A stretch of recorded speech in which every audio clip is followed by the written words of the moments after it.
বিসমিল্লাহির রহমানির রহিম। সুপ্রিয় দর্শক, আসসালামু আলাইকুম। আজকে 4 এপ্রিল 11 দলীয় জোটের বিক্ষোভ মিছিল হয়ে গেল।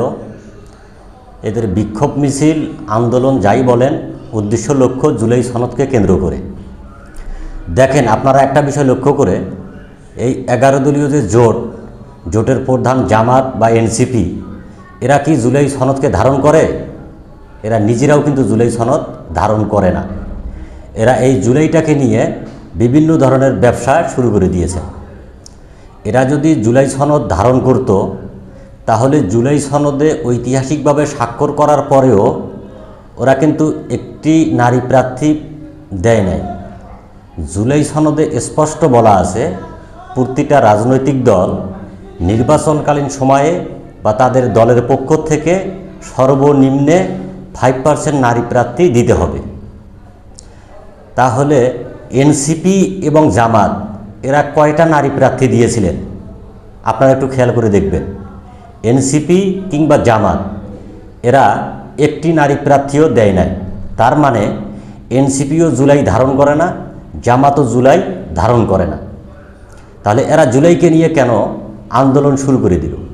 এদের লক্ষ্য উদ্দেশ্য হলো জুলাইকে পুঁজি করে তারা 1971 সালের সংবিধানকে ছুঁড়ে ফেলতে চায়। কারণ 1971 সালের পরাজিত শক্তি জামাত, আর জামাতের বি টিম হিসেবে কাজ করে এনসিপি। জামাত আর এনসিপি রাজনৈতিকভাবে আলাদা নাম হলেও ওরা একই আদর্শের ব্যক্তি বা একই আদর্শ বিশ্বাস করিয়াই তারা রাজনীতি করে। দেখেন, জুলাই সনদে কিন্তু এনসিপি স্বাক্ষর করেন নাই। এনসিপি স্বাক্ষর করেছেন নির্বাচনের পরে, আর জামাত স্বাক্ষর করেছেন নির্বাচনের আগে। তাহলে সেখানে স্পষ্ট বলা আছে যে প্রতিটা রাজনৈতিক দল জুলাইকে ধারণ করে সর্বনিম্ন 5% নারী প্রার্থী দিতে হবে। তাহলে জামাত এনসিপি কেন নারী প্রার্থী দিলেন না? তারপরে জুলাই সনদে বলা আছে বিরোধী দল থেকে ডেপুটি স্পিকার থাকবেন। বিএনপির পক্ষ থেকে অফার করা হয়েছিল যে আমরা যেহেতু সরকার গঠন করেছি, জুলাই সনদে বলা আছে যে ডেপুটি স্পিকার বিরোধী দল থেকে দিবেন।